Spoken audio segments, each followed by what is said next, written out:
Today I want to talk about clouds and how clouds can make your landscape photography much more interesting. Now, it's not a topic that every landscape photographer is talking about, and that is precisely why I decided to talk about, because I think clouds are very important, are a crucial element, and depending on the clouds, your decision on how to compose the image changes a lot. Now, my idea of how I like clouds in photos, or I don't like clouds in photos, come from painters. If you look at paintings that have sky in them, you'll never see sky without clouds in any painting. And this is something that I took over from painters and applied to my photography. So if I'm not doing a documentary type of photography or touristic photography, then if the sky is purely blue, then the sky will not be included in the photo.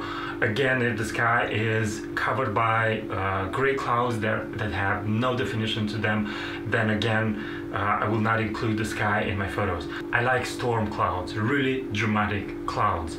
And in this situation, you can have the entire sky covered in these clouds that I really like to emphasize more by using an ND gradiated filter of 2 stops or maybe 3 stops. And this way I can create a much more dark and powerful sky covered with these clouds.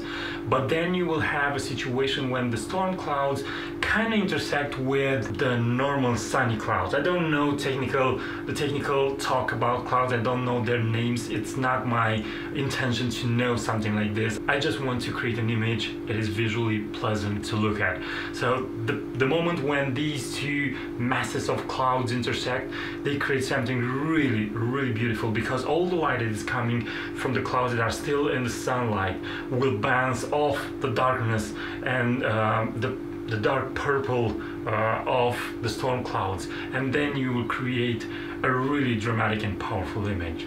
Now, besides the stormy condition, you can simply have clouds during the midday, and this offers you another opportunity when you can do a long exposure and you can capture the movement of these clouds and add something interesting to a photo that otherwise would have high contrast because of the midday sun and deep shadows, and will not be that interesting. So again, you can use clouds in a very interesting way.